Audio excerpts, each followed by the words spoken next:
الله الرحمن الرحيم والعصر إن الإنسان لفي خسر إلا الذين آمنوا وعملوا الصالحات وتواصوا بالحق وتواصوا بالصبر. صدق الله مولانا العلي العظيم. لكن سبق علينا آج کی دوسری قرآن کی نشست جس میں قرآنی موضوعات شامل ہوئے. آج کی سے نشست میں ہم نے قرآن کریم کی ایک معروف سورہ مبارکہ جو عموماً سب کو یاد بھی ہے اس کو نفس سورہ قرار دیا. ارشاد والعصر قسم ہے عصر کی زمانے کی. ان الانسان لفی خسر بلا شبہ انسان کھلے نقصان ہے.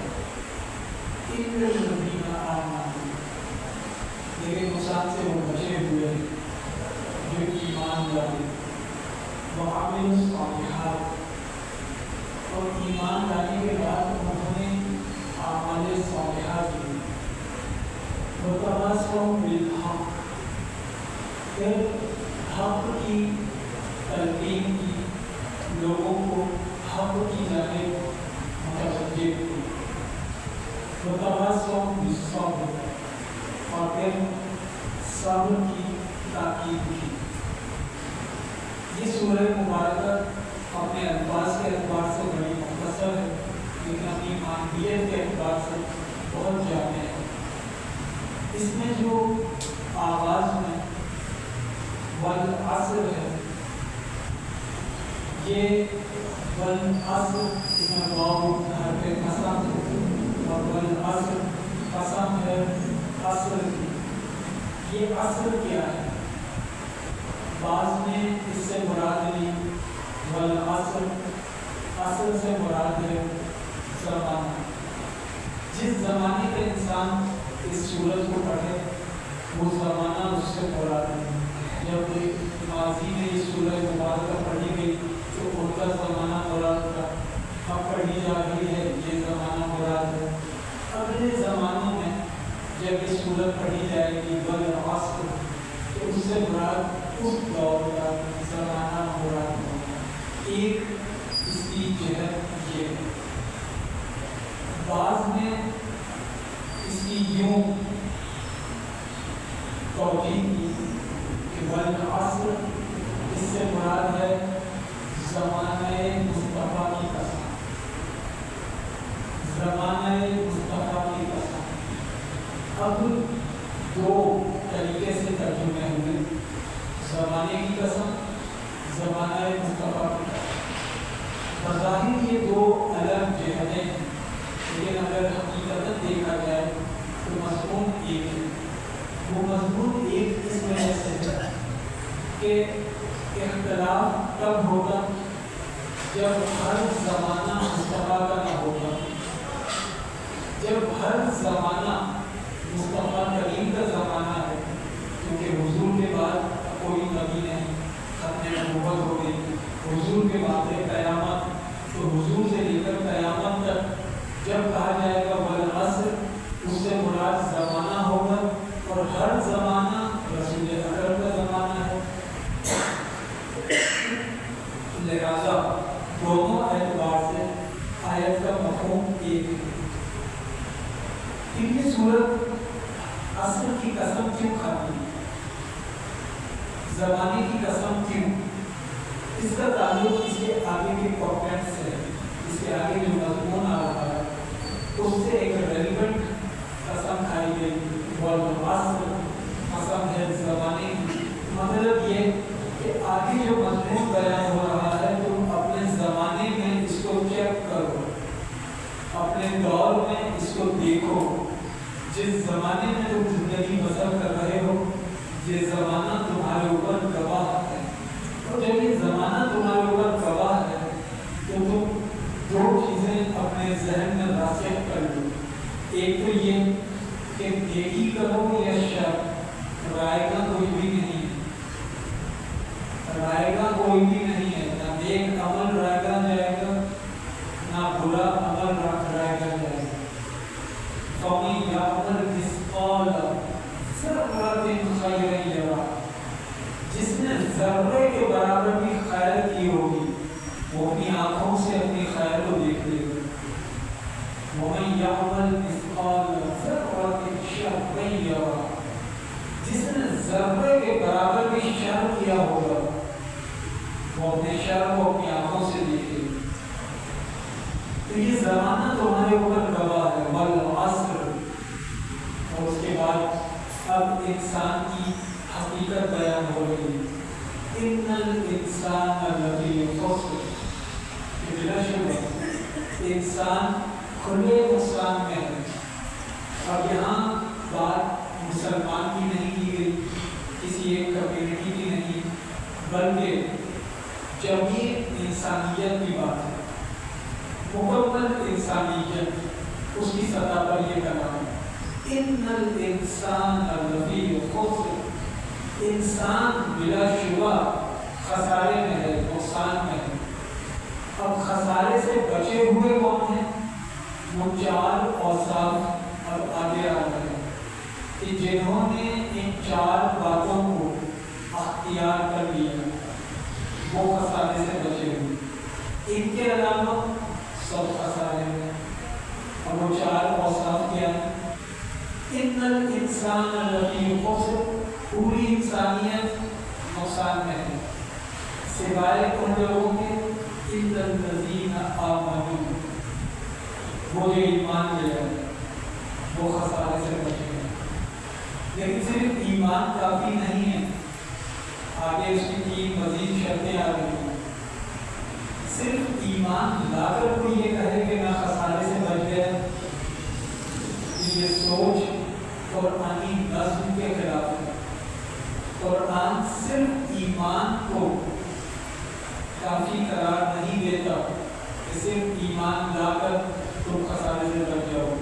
اس کے بعد دوسری شرط ہے اِلَّا الَّذِينَ آمَنُوا وَعَمِلُوا الصَّالِحَاتِ، دوسری شرط یہ ہے کہ جب ایمان لائے ہو تو نیک اعمال کرو۔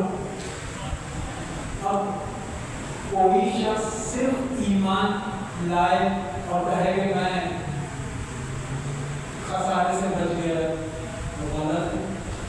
یہ اللہ نے ایک نظام دیا ہے، اللہ نے ایک سسٹم دیا ہے، آپ ود سسٹم اپنی زندگی گزاریں۔ آپ کو کیا ضرورت ہے آپ کو اپنی وقت جانے کی؟ اللہ کے نظام کے اندر رہو، یعنی ایمان یہ ہے کہ اللہ جو منوائے اسے مانو، اور عمل صالح یہ ہے کہ اللہ جو کروائے اسے کرو۔ یہ دونوں چیزیں ہونا ضروری ہے۔ یہ ہے اِلَّا الَّذِينَ آمَنُوا وَعَمِلُوا الصَّالِحَاتِ کا تقاضا۔ ایمان لاؤ، ایمان کا تعلق ہے شعور سے۔ عمل صالح کرو، عمل صالح کا تعلق ہے وجود سے، یعنی تمہارا مادی وجود اللہ کی اطاعت میں ہو، تمہارا شعور اللہ کی اطاعت میں ہو۔ اب یہ جو دو نکات ہیں، ایمان اور عمل صالح، اگلے دو نکات ان پچھلے دو نکات کی تشریح ہے۔ بنیادی طور پہ نکات دو ہیں، ایمان اور عمل صالح۔ اب اس کی آگے تشریح آ رہی ہے۔ وَتَوَاصَوْا بِالْحَقِّ، حق کی تاکید کرو، لوگوں سے جو بات کرو حق کی بنیاد پر کرو، چیزوں کو قبول کرو حق کی بنیاد پر کرو، چیزوں کو رد کرو حق کی بنیاد پر کرو۔ اسٹینڈرڈ ہے حق، اس بنیاد پر لوگوں سے تعلق قائم کرو، اس بنیاد پر میل جول کرو، اس بنیاد پر اپنے معمولات بسر کرو، حق کی بنیاد پر۔ کہ حق کی بنیاد پر معمولات بسر کرنا اس کا تعلق ہے ایمان سے، کہ جو ایمان لائے تو ضروری ہے، اس کی ایمانیات کا تقاضا ہے کہ وہ معیار حق کو بنائے، حق کو چھوڑ کر ادھر ادھر بالکل بھی نہ ہو۔ کبھی معیار حق کو کیسے بنائے، اس کا طریقہ کیا ہے؟ وہ طریقہ سیرت النبی میں مل جائے گا۔ آقا دو جہاں علیہ السلام کی عظیم سیرت وہ اس سے بھری ہوئی ہے کہ حق کی بنیاد پر زندگی کیسے بسر کی جاتی ہے۔ اب میں اس سے ایک استدلال کر رہا ہوں سیرت سے۔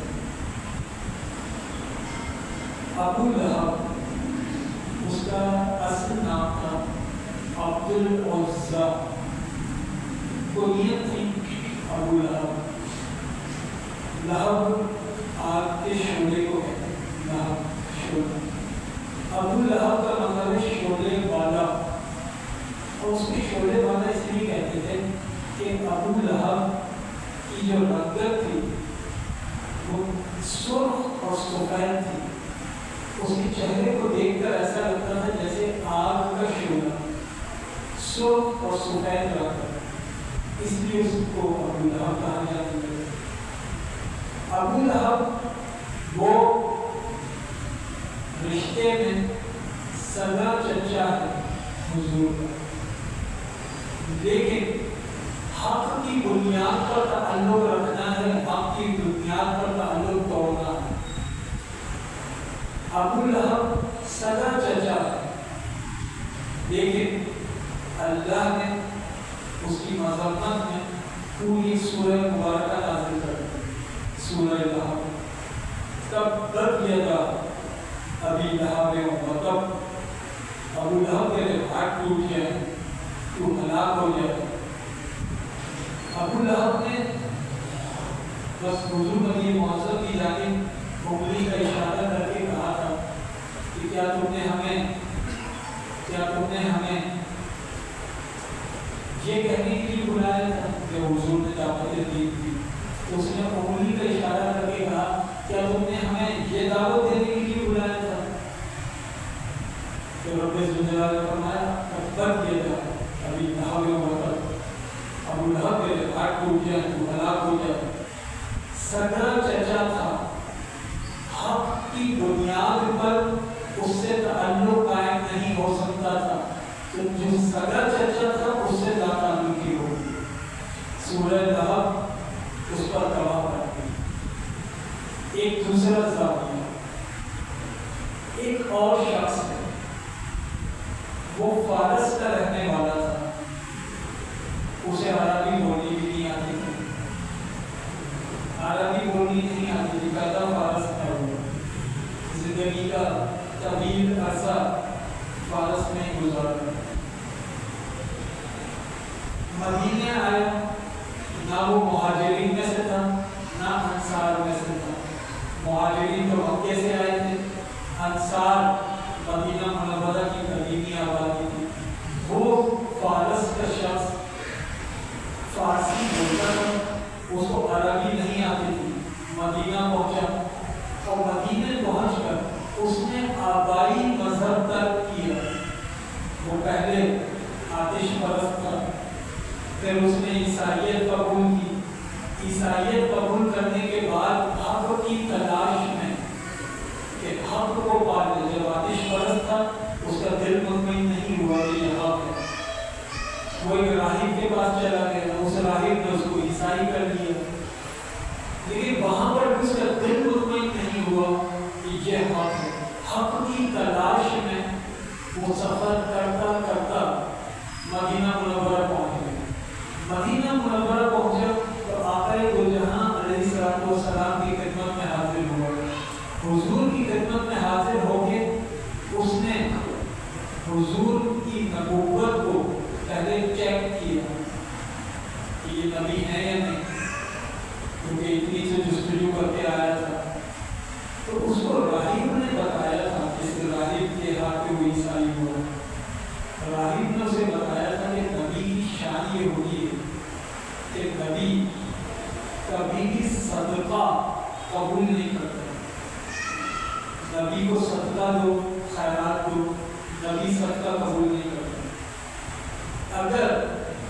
کوئی ہدیہ دو، تحفہ دو، تو نبی اسے قبول کر لیتا ہے۔ اب اس شخص کے دماغ میں یہی بات بیٹھی ہوئی تھی تو حضور کے پاس آئے، انگوروں کا خوشہ لے کر، اور ایک روایت میں یہ کہ کھجوروں کا خوشہ لے کر حضور کے پاس آئے اور کہا کہ یہ کچھ صدقے کا مال ہے، اسے آپ کی خدمت میں پیش کرنا چاہتا ہوں۔ آقا دو جہاں نے قبول کرنے سے انکار کر دیا، فرمایا میں سب کا نہیں دیتا۔ ایک بات تو پتہ چل گئی کہ میں یہ سب کا نہیں دیتا۔ اب دوسری بات، اگلے دن پھر آئے کھجوروں کا یا انگور کا خوشہ لے کر اور آ کر کہنے لگے رسول اکرم علیہ الصلوۃ والسلام سے کہ یہ کچھ ہدیہ ہے، تحفہ ہے، یہ آپ کی خدمت میں پیش ہے۔ تو آقا دو جہاں نے تحفہ قبول کر دیا۔ اب اس شخص کو یہ پتہ چل گیا یہ نبی ہے۔ اس نے پھر حضور کو آبزرو کیا، کیسے وہ حضور کے ارد گرد گھومنے لگا کہ ذرا سا پشت انور سے گردن کی سمت کرتا مبارک تھوڑا نیچے ہو جائے تو میں مہر نبوت دیکھ لوں۔ حضور کے ارد گرد رہ کر اس نے ایک موقع پر حضور کی گردن مبارک کے نیچے مہر نبوت بھی دیکھی، وہ ایمان لے آیا۔ اس کا نام ہے سلمان فارسی۔ اس شخص کا نام سلمان فارسی، فارس سے آتش پرست، عیسائیت، اور عیسائیت کے بعد حق کی تلاش میں سفر مصطفیٰ کریم کی بارگاہ میں، اور آتے ہی ایسا ہی نہیں کہ فوراً مان لیا، پہلے چیک کیا، پرکھا، قلبی اطمینان کیا، پھر کہا کہ میں آپ کے ہاتھ پہ مسلمان ہونا چاہتا ہوں، مسلمان ہو گئے۔ غزوہ خندق ہوا۔ غزوہ خندق میں سلمان فارسی نے مشورہ دیا کہ ہم لوگ فارس میں جب جنگ ہوتی ہے تو دفاعی نظام یوں قائم کرتے ہیں کہ ایک خندق کھود دیا کرتے ہیں۔ اس خندق کا فائدہ یہ ہوتا ہے کہ دشمن ہم تک پہنچ نہیں پاتا اور ہم خندق کے درمیان کا راستے بنا دیتے ہیں، ان راستوں کا صرف ہمیں پتا ہوتا ہے، ہم دشمن تک پہنچ جاتے ہیں۔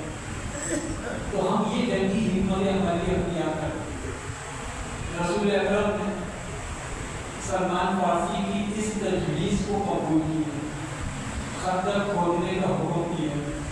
مہاجر، انصار، سب صحابہ خندق کھود رہے۔ سلمان فارسی ہر صحابی کی آنکھ کا تارا تھا۔ تو مہاجرین کہنے لگے انصار سے کہ سلمان ہمارا۔ انصار نے کہا کہ نہیں، سلمان ہمارا ہے۔ اب یہ محبت کا ایک اظہار ہے۔ مہاجرین کہہ رہے ہیں سلمان ہمارا، انصار کہہ رہے ہیں سلمان ہمارا۔ تو دونوں نے فیصلہ کیا کہ ایسا کرتے ہیں، اللہ کے رسول کے پاس چلے، اللہ کے رسول سے پوچھتے ہیں سلمان کس کا ہے، سلمان مہاجرین کا ہے یا انصار کا ہے۔ اب مہاجرین و انصار آئے حضور کے پاس سلمان فارسی کو لے کر، کہنے لگے کہ حضور مہاجرین کہتے ہیں سلمان ہمارا، انصار کہتے ہیں سلمان ہمارا، آپ فیصلہ کر دیجئے سلمان کس کا ہے، آپ فیصلہ کر دیجئے سلمان کس کا ہے۔ اب روایت یہ ہے کہ آقا دو جہاں علیہ السلام اٹھے اور اٹھ کر سلمان فارسی کے سامنے آئے اور حضور نے اپنے دونوں ہاتھ سلمان فارسی کے دونوں کندھوں پر رکھے اور اپنے دونوں ہاتھ سلمان فارسی کے کندھوں پر رکھ کر حضور نے فرمایا یا سلمان انت منا اہل البیت، اے سلمان تو میرے گھر والوں میں سے۔ مہاجرین کہہ رہے سلمان ہمارا، انصار کہہ رہے سلمان ہمارا، رسول اللہ کہہ رہے سلمان میرا۔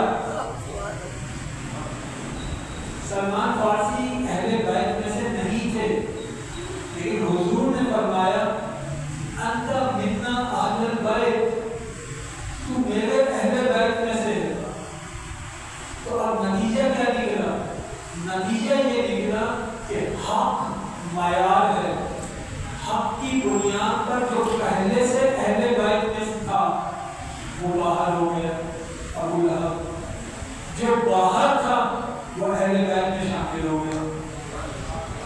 معیار کیا ہے؟ حق۔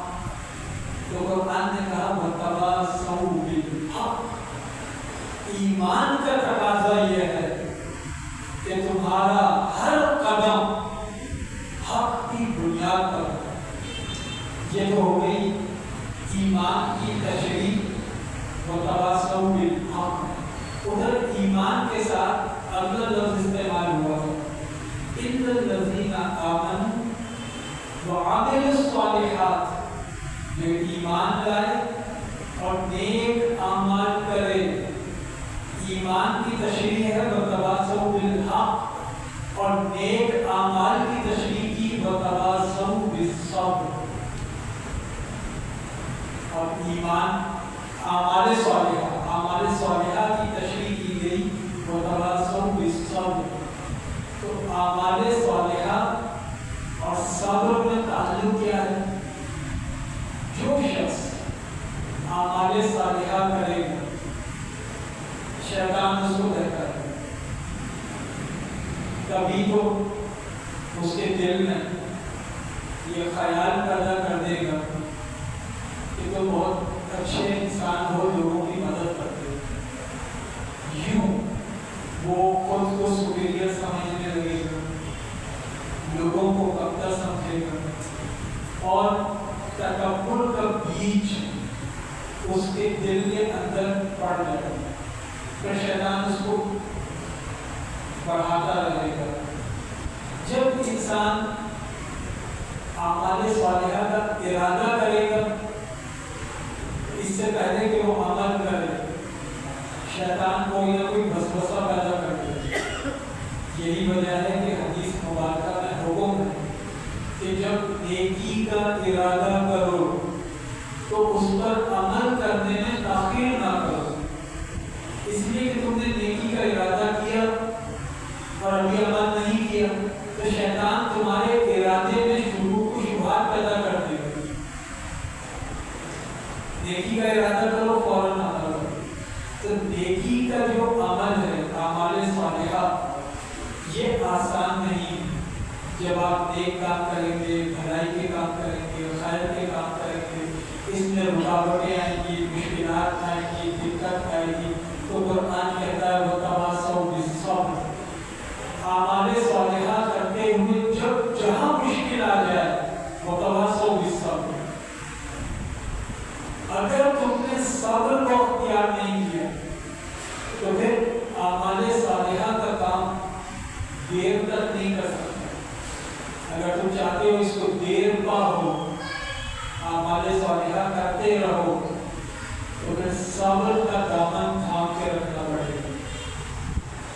کتنی مرتبہ ایسا ہوگا کہ تم کسی کے ساتھ بھلائی کرو گے، بدلے میں وہ آپ کے ساتھ برائی کر دے گی، اب آپ کے اندر سے ایک آواز اٹھے گی کہ چھوڑو اس بھلائی کو، چھوڑو اس بھلائی کو۔ تو قرآن وہیں پہ کہتا ہے کہ تم نے تو نیک کام کیا، اس کے بدلے میں تمہیں برائی ملی، وَتَوَاصَوْا بِالصَّبْرِ۔ تم نیکی کا راستہ نہ چھوڑو، تم نیکی کے راستے پر بڑھتے رہو۔ تو یہ تو ہے سورہ مبارکہ کا عمومی مفہوم جو آپ کی میں نے نظر کیا۔ اب اس کی ذرا سا ڈیپتھ میں جا کر اس عمومی مضمون کو ایک دوسرے زاویے سے دیکھیں۔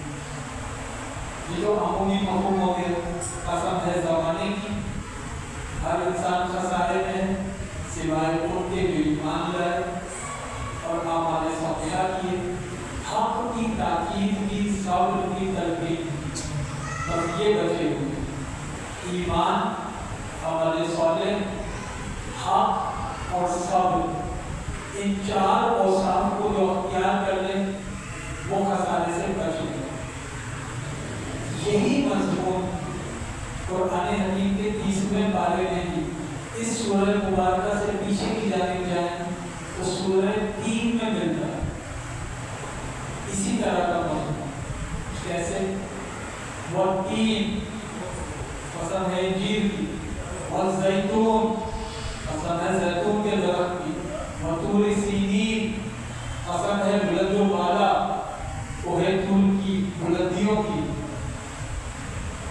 وہذا البلد الامین یہ سورت مکی ہے، وہذا البلد الامین اور اس امن والے شہر کی قسم یعنی مکے کی قسم، انجیر کی قسم، زیتون کی قسم، کوہ طور کی بلندیوں کی قسم، شہر مکہ کے آمنے کی قسم۔ اس میں دو درخت، ایک پہاڑ اور ایک شہر کی قسم، دو درخت انجیر اور زیتون کا درخت، ایک پہاڑ کوہ طور اور ایک شہر مکہ، دو درخت ایک پہاڑ ایک شہر کی قسم کھائی۔ اس کے بعد انسان کی تخلیق پر کلام کیا، لقد خلقنا الانسان فی احسن تقویم، ہم نے انسان کو اس کی بہترین حیت پر خلق کیا ہے۔ قرآن کبھی بھی irrelevant قسم نہیں کھاتا۔ اب یہ جو آگے بات ہو رہی ہے، ہم نے انسان کو بہترین حیت پر خلق کیا، اس کا کیا تعلق ہے زیتون کے درخت سے؟ انسان کی تخلیق کا کیا تعلق ہے کوہ طور سے، مکے کے امن و امان سے، انجیر کے درخت سے؟ انسان کی تخلیق کا کیا تعلق ہے؟ لیکن اگر کوئی تعلق نہ ہوتا تو پھر قرآن بیان کیوں کرتا؟ قرآن نے یہ چار قسمیں کھا کر جب انسان کی تخلیق پر کلام کیا تو ضروری ہے کہ ان چار قسموں کا انسان کی تخلیق سے تعلق ہو۔ اب اگر میں اس تعلق کی تشریح میں جاؤں گا تو پھر شاید میں بدتین سے بھی آگے نہ بڑھ سکوں، اس لیے میں ان چاروں قسموں کا ایک مختصر پس منظر رس کر دوں، اس کے بعد پھر میں اس مضمون کی جانب جاؤں گا جو مضمون سورہ عصر میں دوبارہ آیا۔ ان چار قسموں کا انسان کی تخلیق سے تعلق یہ ہے کہ یہ در حقیقت انسان کی تعریف کے چار ادوار۔ چار ادوار کیسے؟ آدم علیہ السلام جب پھل کھا لیے اور پھل کھانے کے بعد جو جنت کا لباس تھا وہ اتر گیا، اس لباس کی یادگار ہاتھ اور پاؤں کے انگلیوں میں کے ناخنوں کی شکل میں رہتی، یہ ناخن جنتی لباس کی یادگار۔ آدم علیہ السلام جب زمین پر آئے تو سطر پوشی کے لیے انہوں نے انجیر کے درخت کے پتوں کو استعمال کیا۔ تو وقتین کا مطلب ہے انسانی تاریخ کا پہلا دور، دور آدم۔ والزیتون اور قسم ہے زیتون کی، آدم علیہ السلام کے بعد آدم ثانی نوح علیہ السلام، ایک طوفان آیا، سارے کفار ہلاک ہو گئے، اب صرف وہ بچے جو نوح علیہ السلام کی کشتی میں تھے، اور آج جتنے بھی انسان ہیں یہ سب نوح علیہ السلام کے 3 بیٹوں کی اولاد ہیں۔ نوح علیہ السلام کا ایک بیٹا جو کافر تھا وہ تو طوفان نوح میں ہلاک ہو گیا، اس کا نام تھا کنعان، اور 3 بیٹے سام، حام، یافس، ان 3 سے پوری نسل انسانی چلی۔ یہ اس لیے نوح علیہ السلام آدم ثانی کہتا ہے، دوسرے آدم۔ نوح علیہ السلام جب کشتی میں اپنی جماعت کے ساتھ جو ایمان والوں کی جماعت سفر کر رہے، کبھی وقت گزر گیا، کشتی سمندر میں چلتی رہی۔ تو آپ کے اصحاب وہ کہنے لگے نوح علیہ السلام سے کہ حضور کبھی وقت گزر گیا، ہم زمین پر نہیں اترے، ہم نے کشتی نہیں دی، اب آپ اللہ سے دعا کریں کہ اللہ اس سفینے کو کشتی سے ملا دے۔ نوح علیہ السلام نے اللہ کے حضور دعا کی، اے اللہ میرے اس سفینے کو تو کشتی سے ملاتے ہیں۔ تو کچھ دیر کے بعد کچھ پرندے پرواز کرتے ہوئے آئے اور کشتی کے اوپر پرواز کرنے لگے۔ مورخین نے لکھا ہے کہ وہ پرندے فاختہ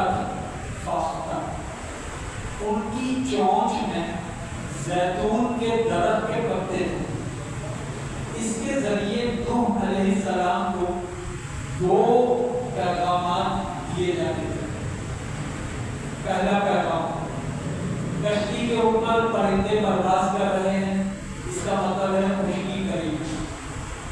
دوسرا پیغام، ان کی چونچ میں زیتون کے درخت کے پتے ہیں، اس کا مطلب یہ ہے کہ جو خشکی قریب ہے وہ جگہ ہریالی ہے، وہ جگہ کوئی صحرا ریگستان نہیں ہے بلکہ کوئی سرسبز و شاداب جگہ ہے۔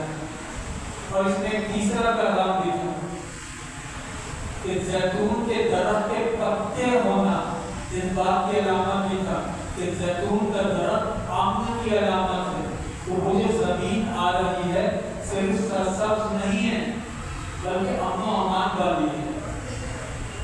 یہ پیغامات نوح علیہ السلام تک فاختہ کی پرواز سے منتقل ہو گئے۔ تو قرآن نے جو کہا والزیتون، اب یہاں سے آگے بڑھے، والتین عہد آدم کی قسم، والزیتون عہد نوح کی قسم۔ اس کے بعد پھر تیسری قسم آ رہی ہے وطور سینین وہذا البلد الامین، کوہ طور کی بلندیوں کی قسم۔ کوہ طور کی بلندیوں کی قسم کی، طور صرف ایک پہاڑ نہیں تھا، طور ایک ایسا مرکز تھا جہاں بندہ خدا سے کلام کرتا تھا۔ یہ انسانی تاریخ کا اور تاریخ نبوت کا شاہکار ہے۔ بندہ طور پر اللہ سے کلام کرتا، وہ بات کرتا، اللہ طور پر جواب دیتا، وہ جلوہ دیکھنے کی ضد کرے تو جلوے کی جھلک بھی دکھا دیتا۔ تو تیسری قسم کھائی گئی، دیکھو ایک عہد آدم ہے، ایک عہد نوح ہے، اس کے بعد ایک وہ دور ہے کہ جو فرعون جیسا ظالم جابر تمہارے سامنے ہے، لیکن تمہارا تعلق اللہ سے اگر قوی ہے، اللہ سے تم ہم کلام ہو، تو پھر فرعون غرق ہو جاتا ہے، کلیم اللہ پار ہو جاتا ہے۔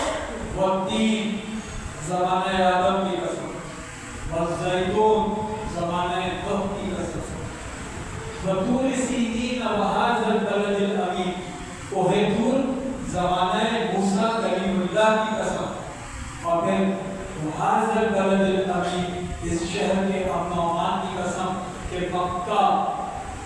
مکہ اس کا امن و امان کیسا؟ ایسا کہ حضور نے مکہ فتح کی۔ فتح مکہ کے لیے آ رہے ہیں، رمضان المبارک کی 20 تاریخ ہے، ہجرت کا 8واں سال ہے۔ جب مکے کی جانب بڑھ رہے ہیں، صحابہ کرام کہہ رہے ہیں آج کفار سے انتقام لینے کا دن ہے، کیونکہ صحابہ کو یاد آ رہا ہے کہ ہجرت سے پہلے ان لوگوں نے کیسے کیسے ظلم کیے تھے، کیا کیا ستم نہیں کیے تھے، وہ بظاہر ذہنوں میں تازہ ہو رہے ہیں۔ تو صحابہ کرام یہ کہتے ہوئے آگے بڑھ رہے ہیں آج بدلہ لینے کا دن ہے، آج انتقام لینے کا دن ہے، آج ظالموں کو کیفر کردار تک پہنچا دینے کا دن ہے۔ لیکن تاریخ یہ بتاتی ہے کہ جب مسلمان اور کونین کے سردار مکے میں داخل ہوئے، آقا دو جہاں اونٹنی پر بیٹھے تھے، آپ نے خطبہ دیا، اونٹنی پر بیٹھ کر اس خطبے میں اللہ کی توحید بیان کی، اپنی نبوت و رسالت کا بیان کیا، اور پہلا اعلان یہ کیا کہ لوگوں آج انتقام لینے کا دن نہیں ہے، آج معاف کرنے کا دن، آج بدلہ لینے کا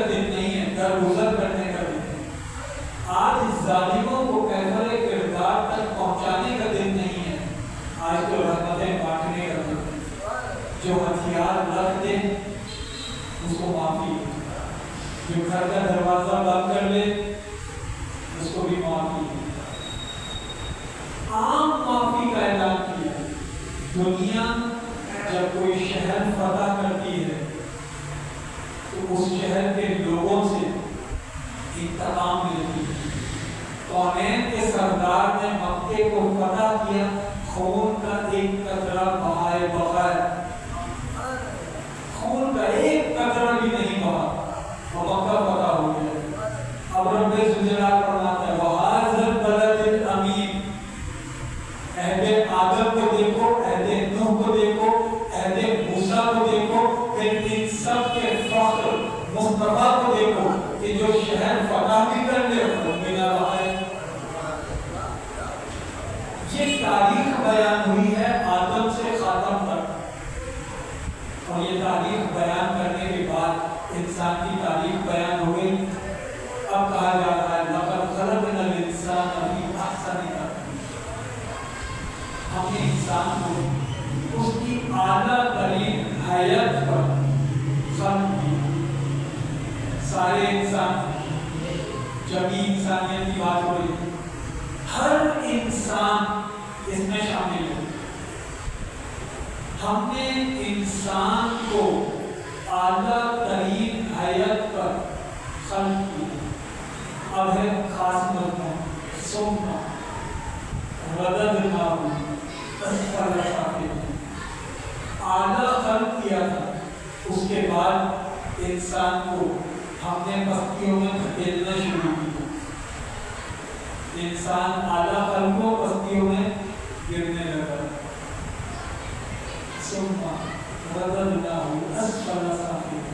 سارے اعلیٰ خلق ہوئے تو کیا سارے پستی میں گر گئے؟ نہیں. إِلَّا الَّذِينَ آمَنُوا وَعَمِلُوا الصَّالِحَاتِ. اعلیٰ خلق کیا تھا سب کو, پستی میں سب کو نہیں گرایا. پستی میں گرنے سے ان کو بچایا جن کے اندر دو باتیں تھیں. إِلَّا الَّذِينَ آمَنُوا وَعَمِلُوا الصَّالِحَاتِ. وہ جو ایمان لے آئے تھے اور نیک اعمال کر رہے تھے ان کو بچا دیا. ان کے علاوہ سب کو پستی میں دھکیل دیا. اب یہ مضمون جو سورہ 3 میں آیا, اسی مضمون کی پھر تشریح ہوئی ہے سورہ عصر میں. یہاں پر تو قرآن نے یہ کہہ کر بات مکمل کر دی, ہم نے اعلیٰ خلق کیا, پستیوں میں دھکیلا, ایمان والوں کو بچایا, اعمال صالحہ والوں کو بچایا. ادھر ایمان اور عمل صالح کی پھر تشریح ہوئی. والعصر قسم زمانے کی, إِلَّا الَّذِينَ آمَنُوا وَعَمِلُوا الصَّالِحَاتِ. قسم ہے زمانے کی, إِنَّ الْإِنسَانَ لَفِي خُسْرٍ. انسان کھلے خسارے میں ہے, سارے انسان خسارے میں. بچے ہوئے کون ہیں؟ إِلَّا الَّذِينَ آمَنُوا وَعَمِلُوا الصَّالِحَاتِ. یہاں تک تو مضمون کامن ہے سورہ 3 اور سورہ عصر میں. تشریح ایمان اور عمل صالح کی سورہ عصر میں آ گئی. إِلَّا الَّذِينَ آمَنُوا تو ایمان کا تقاضا ہے وَتَوَاصَوْا بِالْحَقِّ. ہر کام کا فیصلہ حق پر کرنا. اور إِلَّا الَّذِينَ آمَنُوا وَعَمِلُوا الصَّالِحَاتِ. اعمال صالحہ جو دوسرا نقطہ ہے اس کی تشریح آ گئی وَتَوَاصَوْا بِالصَّبْرِ. کہ صبر کے بغیر تم اعمال صالحہ کو دیر تک برقرار نہیں رکھ سکتے. یہ ایمان اور عمل صالح, اس کی کتنی اہمیت ہے. اب اس کو ایک اور زاویے سے دیکھیں. پہلے ہم نے سورہ عصر کو اس کے مضمون میں دیکھا تھا, پھر سورہ 3 کے ساتھ ملا کر دیکھا. اب اس کو ایک فلسفیانہ جہت سے دیکھیں. اور فلسفیانہ جہت سے اگر اس مضمون کو دیکھا جائے تو فلسفہ وجودیت سے بحث کرتا ہے, علت و معلوم سے بحث کرتا ہے, دلیل اور مدلول سے بحث کرتا ہے. اب انسان کا ان چار اوصاف سے تعلق کیسے ہو سکتا ہے, اس کو فلسفیانہ طور پر اگر دیکھا جائے تو پہلے یہ کہ انسان دنیا میں آیا تو اپنے ساتھ کیا لایا؟ جتنے انسان بھی پیدا ہو گئے، جو انسان بھی پیدا ہو گئے، وہ اپنے ساتھ کیا لایا؟ تو فلسفہ یہ کہتا ہے کہ ہر پیدا ہونے والا انسان تین چیزیں اپنے ساتھ لے کر آتا ہے۔ پہلی چیز ایک جسم ہے، وہ اپنے ساتھ لے کر آتا ہے۔ دوسری چیز اس جسم کے اندر ایک روح ہوتی ہے، وہ جسم کے اندر اپنے ساتھ ایک روح لے کر آتا ہے۔ وہ روح اس جسم کا حصہ نہیں ہے، روح کو بعد میں پھونکی جاتی ہے۔ شیکا میں مادہ میں 4 مہینے بعد روح پھونکی جاتی ہے، اس پر ایک طویل حدیث مبارکہ موجود ہے، میں اس کی تشریح میں نہیں دے رہا۔ انسان اپنے ساتھ جسم لایا، جسم کے ساتھ اس کے اندر روح لایا۔ تیسری چیز وہ کچھ رشتے ناطے اپنے ساتھ لے کر آتا ہے، یعنی جیسے ہی انسان دنیا میں پیدا ہوا وہ ماں کا بیٹا بن گیا، باپ کا بیٹا بن گیا، بہن کا بھائی بن گیا، ماموں کا بھانجا بن گیا، چچا کا بھتیجا بن گیا، نانا کا نواسا بن گیا، دادا کا پوتا بن گیا۔ جیسے ہی ولادت ہوئی یہ رشتے وجود میں آتے ہیں۔ تو انسان اپنے ساتھ لے کر آتا ہے تین چیزیں، جسم، روح اور رشتے ناطے۔ اب جو قرآن 4 اوصاف بیان کرتا ہے، ان 4 میں سے شروع کے 3 اوصاف ایمان، عمل صالح اور تلقین حق، ابھی میں متواصل بالصبر ابھی اس کو چھوڑ رہا ہوں۔ الا الذین آمنوا وعملوا الصالحات وتواصوا بالحق، ایمان، عمل صالح، تلقین حق، ان 4 نکات کا تعلق انسان کے اس مادی وجود سے ہے جو اپنے ساتھ دو انویزیبل غیر مرئی وجود لے کر آئے۔ انسان کا ایک تو مادی وجود ہے، روح کا وجود انویزیبل ہے، اور جو رشتے ناطے ہیں ان کا وجود بھی انویزیبل ہے۔ اب قرآن کیا کہتا ہے؟ خسارے سے بچنا چاہتے ہو، پہلا بس ہونا چاہیے ایمان۔ ایمان کا تعلق ہے روح کے ساتھ، کہ تمہاری روح ایمان والی ہو۔ الا الذین آمنوا، خسارے سے وہ بچے ہیں جو ایمان والے ہیں، روح ایمان والی ہو۔ وعملوا الصالحات، جسم اعمال صالحہ والا ہو۔ پھر تیسرا وجود جسم، روح، رشتے ناطے، رشتے ناطوں کے ساتھ کیا ہو؟ وتواصوا بالحق، ہر رشتہ حق کی بنیاد پر ہو۔ انسان اپنے ساتھ 3 چیزیں لایا، روح، جسم، رشتے۔ روح الا الذین آمنوا، جسم وعملوا الصالحات، رشتے ناطے وتواصوا بالحق، ہر تعلق کی بنیاد حق پر۔ اب رہ گیا والصبر، وتواصوا بالصبر۔ تو وتواصوا بالصبر کا پھر اوپر کے 3 نکات سے تعلق کیا رہے گا؟ وہ بڑا گہرا تعلق۔ وہ گہرا تعلق یہ ہے کہ جب آپ کی روح ایمان والی ہو جائے، جب جسم اعمال صالحہ والا ہو جائے، اور ہر رشتہ حق کی بنیاد پر قائم ہے، تو ہوگا کیا؟ یہ کرنا آسان نہیں ہے کہ اپنے روح کو پورا ایمان والا کر لیں، اپنے جسم کو پورا اعمال صالحہ والا کر لیں،